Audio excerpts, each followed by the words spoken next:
So basically, the doctor came in, whoever was there at the time. We saw so many doctors between then and the next 2 days. I can't even remember who was who. But one of them came in and told me a few options, and I explained to them that my husband wasn't there, and they told me that we would have to start an induction at some point, and I just told them that we needed to wait until my husband arrived, and I didn't know even when that would be. But it wouldn't be that day. It would definitely be the next day at the very, very best. So they told me that they were making a room ready for me, and I would go into that room. So I went with my friends and my midwives to the room in labor and delivery. And it was just so painful to be in a room where you're supposed to have a healthy baby, and I could see, the tiny little plastic crib thing that they put newborns in, and like a blanket heater and all sorts of things that are supposed to be there for a live baby. And I knew that I wasn't having a live baby. My baby had died. There were women in labor all around me in the other rooms, and babies being born and crying, and it was just so terrible to be there. So basically the rest of that day, I just waited for my mom to get there. She got there later in the afternoon, and I was just focusing on my husband arriving. They gave me a sleeping pill, which I asked for, and I was able to get a little bit of rest that night. And then the next day, my husband got there. It was late afternoon, so basically just waited the whole day for him, and I had no concept of time. As soon as he got there, we were alone in the room. We asked for everyone to just leave us alone for a few minutes, and we hugged and we cried and just couldn't believe this was happening to us. He brought me a few things from his trip, and one of them was this little tulip, wooden tulip statue that he put right on the bedside, on the hospital table. And because he was in Amsterdam, and Holland is famous for their tulips, so that became something that we had next to us as a symbol of strength, and now means a lot to us. So we started the induction that night when he was there, and they induced me with little tablets that they inserted up by my cervix. I forgot what they're named. I think there are a few different ones. I forgot the name of these.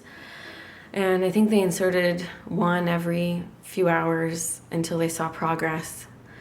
And I went to sleep that night, and they kept checking me in the night. And then in the early morning, around probably 7-something a.m.,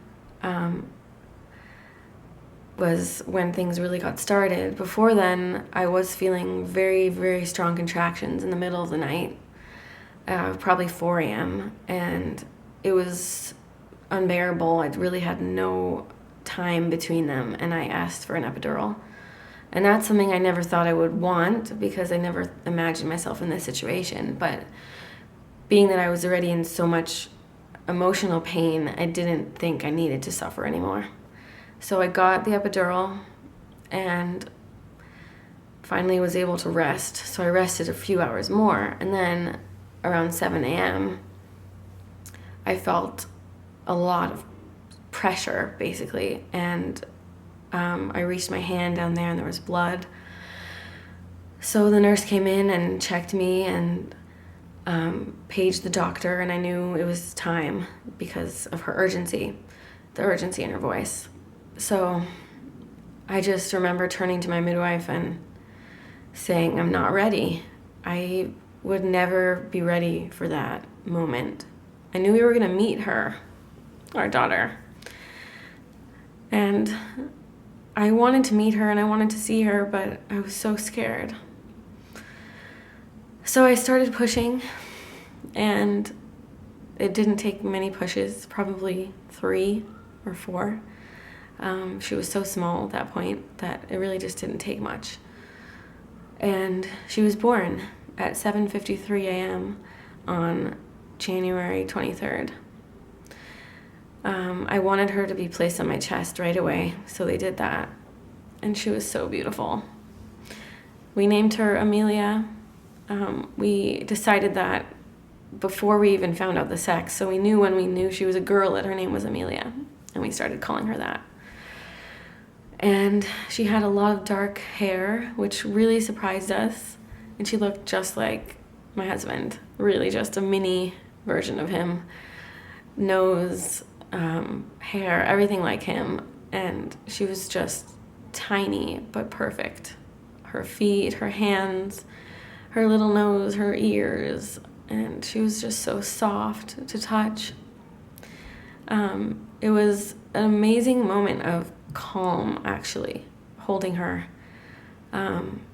We just stopped and just wondered in her beauty. And, we had imagined her for so long, and finally we were holding her. So we had heard about these photographers. Now I lay me down to sleep. The hospital, they told us that this was a service where they would come and take photos if we wanted them to, and it was free and a nonprofit, and if we wanted, they would come and take photos for us. And we agreed that we wanted them to, so we knew they would be arriving within the next few hours. So we just held her, and I held her for quite a while, and then my husband held her, and just feeling her in our arms. We had my friend bring to the hospital this blanket that I had sewn for her. I just started sewing a few months before she was born because I wanted to make things for her. And I sewed a gray and white blanket, a flannel blanket with little whales on it. And I was so proud of that project. So my friend brought it to the hospital, and after Amelia was wrapped in a hand crocheted blanket that they had there, we had the whale blanket under her too, and we were holding her in it. So we held her and we cried, but mostly we just stared and tried to memorize her. And we knew that we would never hold her again after that day. So we just tried to really let it sink in.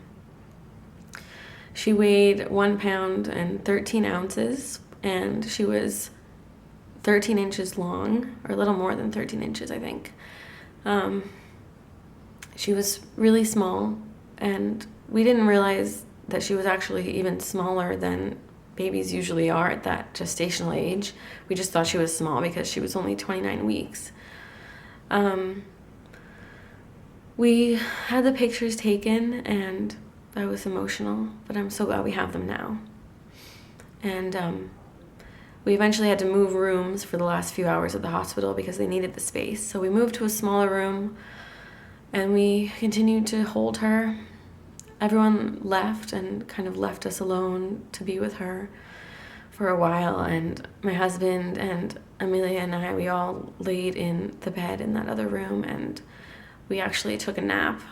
And so it was this time for the three of us to just be the family of three that we had become. Not in the way that we imagined, but at least we were able to do that with her. So around 6 p.m., we decided to leave. We had all the arrangements set up with a funeral home. And so the nurse came and we talked, and she said she would take care of the rest, and the man from the funeral home would come and take Amelia. So the hardest thing was leaving the hospital room and just saying goodbye to her and leaving Amelia with a nurse and just walking out of the hospital room and seeing my baby for the last time. Walking out of labor and delivery with no baby. So we walked out, and my husband got the car, and we went home. And we buried Amelia on the next Tuesday, January 27th, with very just close family and friends. And it was a beautiful ceremony, very short and sweet, but so perfect. We sang her the song that I had been singing her every day, which was "Here Comes the Sun." And so that is my story.